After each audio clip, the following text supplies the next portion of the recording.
Hello అండి. Hi, అందరు బాగున్నారా? మేము చింతకాయల చట్నీ పెడుతున్నాం అనమాట. సో మా ఆయనకు చెప్తే వాళ్ళ ఫ్రెండ్తోనే తెప్పించిండు. ఈ విధంగా ఉన్న చింతకాయలని అందరికీ తెలుసు అనుకోండి, అందరికీ తెలుసు కూడా. సో చింతకాయలను ఇట్లా అంతా నార తీసి వేస్టేజ్ అంతా తీసి ఈ విధంగా ఒక గిన్నెలోకి వేసుకున్నాను పెద్దది. మా జున్నప్పుడు పడుకుందనమాట. సో మా జున్నుని పడుకోబెట్టి నేను నా పనులన్నీ చేసుకున్నాను. సో పాప ఉంటే కొంచెం ఇంకా అంత ఈజీగా కాదు కాబట్టి, అలాగని జున్ను ఏం పెద్దగా సతాయించదు, చాలా క్యూట్ గర్ల్ జున్ను. సో ఈ విధంగా మొత్తం నార తీసి వేస్టేజ్ అంతా తీసి ఈ గిన్నెలో వేసుకొని, ఇక్కడ ఉంది చూడండి వేస్టేజ్ అంతా. సో ఆ గిన్నెలో వేసుకున్నాను. ఇంకా 4-5 చింతకాయలు పండ్లు అయినాయి అన్నమాట. పండ్లను పక్కన పెట్టుకున్నాను, కూరలోకి పప్పులోకి వస్తుందని చెప్పి.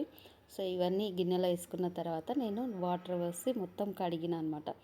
బాగా కడిగి మంచిగా నీళ్ళన్నీ వేసి బాగా 2-3 సార్లు కడిగిన తర్వాత ఎండలో ఎండబెట్టుకున్నాను. బాగా చాలా నీళ్ళు పోసి బాగా 2-3 సార్లు బాగానే కడుక్కున్నాను, బాగానే 4-5 సార్లుగా. సో ఈ విధంగా కడిగిన తర్వాత ఈ విధంగా ఎండలో ఎండబెట్టిన అనమాట. సో ఈ విధంగా పెట్టుకుంటే మనకి తొక్కు నూరియడానికి చాలా ఈజీ అవుతుంది అనమాట. సో అక్కడ అంటే జడ్చర్లలో మాకు దగ్గర జడ్చర్ల పామ్నర్ ఉన్నాయి, బట్ మేము ఎక్కువగా జడ్చర్ల వెళ్తామన్నమాట. సో జడ్చర్లలో ఈజీగా ఉండడం కోసం ఈ విధంగా ఎండబెట్టుకున్నాను. అండ్ ఈవినింగ్ మా పిల్లలు వచ్చే టైంకి మా జున్నమ్మ చూడండి ఎంత క్యూట్గా లంచ్ బాక్సులు తీసుకుంటుందో. ఇది రోజు జరుగుతుందనమాట. మా జున్నుకు చేత కాకపోయినా ఆ విధంగా వాళ్ళ దగ్గర ఫస్ట్ బాస్కెట్లు తీసుకుంటుంది. తర్వాత మా పెద్ద బాబు ఎత్తుకొచ్చిండు. సో బాస్కెట్స్ తీసుకొని కొంచెం ఇట్లా ముందుకు వచ్చి అక్కడ పెడుతుంది. సో నేను ఆ పాప దగ్గర నేను తీసుకుంటాను అనమాట.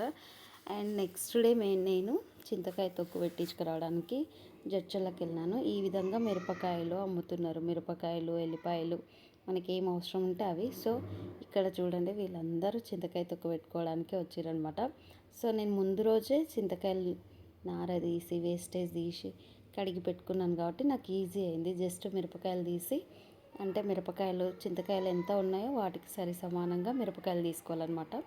సో మిరపకాయలు తీసుకొని తొడిమలు తీసుకొని కడిగి ఈ విధంగా, అంటే ఎల్లిపాయలు కూడా అక్కడే తీసుకున్నాను. సో ఈ విధంగా చట్నీ పెట్టిస్తున్నారు. ఈ అన్న చూడండి చట్నీ, ఈ అన్న వాళ్ళు ఆంధ్ర అనమాట. అంటే నాకు ఆ లాంగ్వేజ్ తెలుస్తుంది, ఆ లాంగ్వేజ్ని బట్టి ఆంధ్ర అన్న మీరు అంటే అవును అని చెప్పిండు. సో ఇదన్నమాట అన్న ఈ విధంగా పెడుతున్నాడు. చాలామంది వచ్చి పెట్టించుకుంటున్నారు. యాక్చువల్లీ ఇది లాస్ట్, అంటే ఇంకా చింతకాయ చట్నీ పెట్టే టైం అయిపోయింది. మేమిప్పుడు ఇంకా మాకు పూజ పనులు ఇంకా పండగ ఉన్నందుకు లేట్ అయింది నాకు. నేను కూడా ముందే పెట్టించేదాన్ని, బట్ ఈసారి లేట్ అయింది. సో ఈ విధంగా ఫస్ట్ చింతకాయలైనా సరే మిరపకాయలైనా సరే ఫస్ట్ ఒక రౌండ్ వేసిన తర్వాత నెక్స్ట్ మిరపకాయలు ఏదో ఒకటి, ఫస్ట్ చింతకాయలు వేసారనుకోండి, తర్వాత మిరపకాయలు వేస్తారు. ఫస్ట్ మిరపకాయలు వేస్తే అవి మెత్తగా పేస్ట్ అయిన తర్వాత అది ఒక బౌల్లోకి తీసుకున్న తర్వాత మళ్ళీ చింతకాయలు వేస్తారు. ఈ విధంగా తర్వాత మళ్ళీ 2 కలుపుతారనమాట. 2 కలిపి వేస్తారు. సో మిరపకాయలు కానీ చింతకాయలు కానీ వేసినప్పుడు ఉప్పు రెండిట్లల్లో వేస్తారు. అంటే వాళ్ళు ఫస్ట్ తూకం చేసుకుంటారనమాట.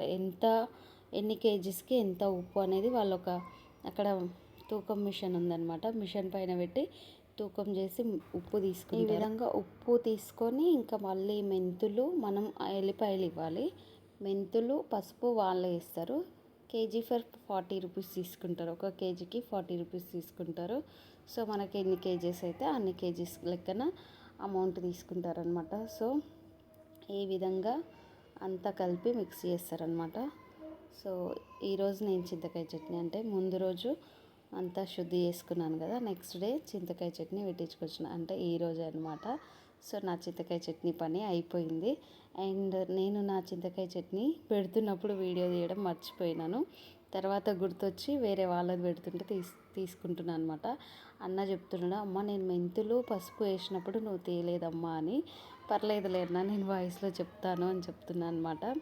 సో ఈ విధంగా వచ్చింది. ఇది వేరే వాళ్ళది. ఇది 10 కేజెస్ చింతకాయ చట్నీ, అంటే 6 కిలోల చింతకాయలు, 6 కిలోల మిరపకాయలు, మొత్తం 12 కేజెస్ అనమాట. సో ఈ విధంగా ఉప్పు ఎంత ఉంటే అంత, అంటే కొలత ప్రకారం కేజెస్ని బట్టి ఉప్పు ఇట్లా లెక్కేస్తారనమాట. ఏమంటారు, కొలతలతో తీసుకొని వాళ్ళు చట్నీ చేస్తారనమాట. సో వాళ్ళకి చూపిస్తున్నారు చట్నీ మెత్తగా అదే మెదువుగా వచ్చిందా ఏమంటారు కదా, అట్లా వచ్చిందా లేదా చూడండి అని చెప్పి చూపిస్తున్నాడు. ఇంకా వాళ్ళు డబ్బా తెచ్చుకోలేదంట, మర్చిపోయారంట. సో అందుకే ఈ విధంగా కవర్లో ప్యాక్ చేస్తున్నాడు. సో ఈ అన్నం మొత్తం ఆంధ్రానే అనమాట. లాంగ్వేజ్లో మొత్తం అర్థమవుతుంది. ఆంధ్ర వాళ్ళ లాంగ్వేజ్ బాగుంటుంది కదా. సో మన లాంగ్వేజ్ ఇంకా సూపర్గా ఉంటుంది. సో నా వీడియోస్ నచ్చినట్టయితే ప్లీజ్ లైక్ చేయండి, షేర్ చేయండి, కామెంట్ చేయండి, సబ్స్క్రైబ్ చేయండి. Thank you so much. Thank you.